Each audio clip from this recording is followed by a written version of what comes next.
Okay, in this third video on dividing polynomials, I'm just going to run through another example. This one's, again, got a little bit of a wrinkle to it that you have to account for. So we're dividing this fourth degree polynomial by this second degree polynomial. So that's okay. Larger polynomial, larger degree divided by smaller degree, that's what you want. But notice in this fourth degree polynomial you have an x4, x to the 4 term, an x squared term, an x term, and a constant term. There's no x cubed term. When dividing polynomials, when setting up that sort of division, long division statement, you need to have each term represented. So the question is, well, there is no x cubed, so how do I put one? Well, if there is no x cubed, then x cubed, the coefficient is 0. So you're going to throw in a 0x cubed term in order, so right after the x to the 4 term. So it doesn't change the polynomial, it's the same value, but you need the x cubed term. It's sort of like a placeholder, or with a number, if you had 104, you have to have the 0 in the tens column, right, to indicate there's 0 in that digit. You couldn't just have 14, right? So sort of for the same reason, you have to throw in a 0x cubed term. So plus 5x plus 1. Same thing on this one, the divisor. It doesn't have an x term, so you need to put in a plus 0x. So 2x squared plus 0x minus 2. So that's what's different about this example. If you're missing a term, you have to put it in, so the coefficient would be 0. So when you do long division on polynomials, you need to have, you start with the highest power, and then you have to have every other power in the descending order. Okay, so now what multiplies this term to give us this term? And the answer would be 5x squared, so that goes in the x squared column.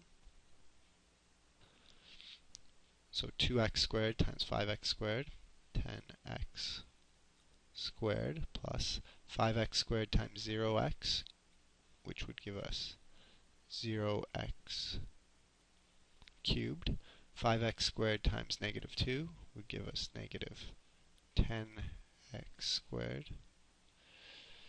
And now we'll subtract. So 10x, oops, sorry, this should have been to the 4. 10x to the 4 minus 10x to the 4. Subtracting this whole thing. 0, so nothing there. 0x cubed times 0x cubed is 0x cubed. And then minus 2x squared minus 10x squared is plus 8x squared. Now you might be saying to yourself, why did you write this 0x cubed? You didn't write the 0x to the 4. Well, you don't need to write the first term, but always write the second term, even if it's 0. Okay? Because the next thing you have to do is ask yourself what you multiply by 2x squared to get 0x cubed. And I mean, that's simple. It's 0. Well, 0, but because we're in this column, the x column, you have to go in order of the place values, or the degree of that term. So we're going to put an x there. So 0x. 0x times 2x squared is 0x cubed. Forgot to bring this down. 0x times 0x is 0x squared, and 0x times minus 2 is, well, I guess that's 0x. So this minus this is 0.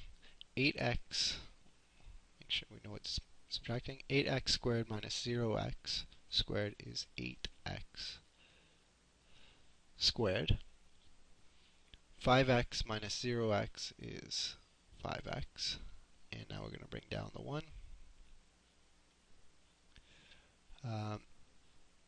2x squared times what gives us 8x squared? The answer to that would be 4.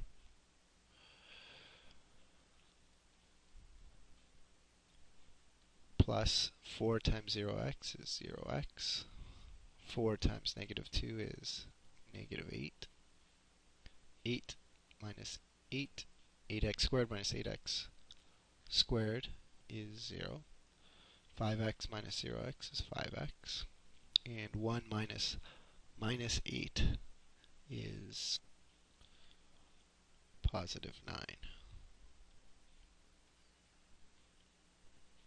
Okay, so and then we're done because there's no more terms. No more terms to multiply. So this is our remainder.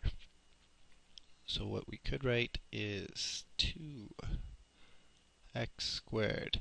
And now I don't need to write the 0x term when I'm writing my division statement. So 2x, so what? I'm writing this in the wrong order. Sorry. The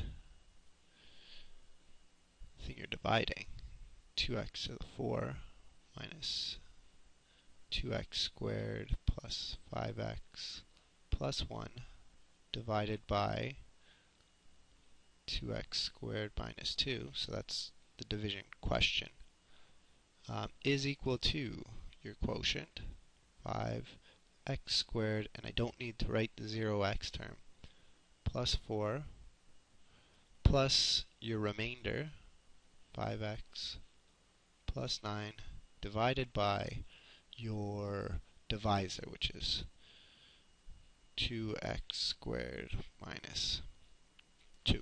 Okay, so that's how you do questions like this. One comment again, I'll just make it about, I was very particular about writing 0x cubed and 0x squared in order to hold places. There are ways to, you could do it without writing every x cubed, because 0 times x cubed is the same as 0, and 0 times x squared is the same as 0. So you can do it without writing the x squareds, but I find that you're less likely to make a mistake if you always keep in mind which sort of column you're in, so you're always writing the correct. Notice here you have all x cubes, all x squareds, all x's, and then all constants here. So if you don't bother writing the x cubes, then you end up putting in the wrong column, or you're forgetting which one to multiply and stuff like that. So by keeping everything in the proper column with the proper exponent, I find you're less likely to make a mistake.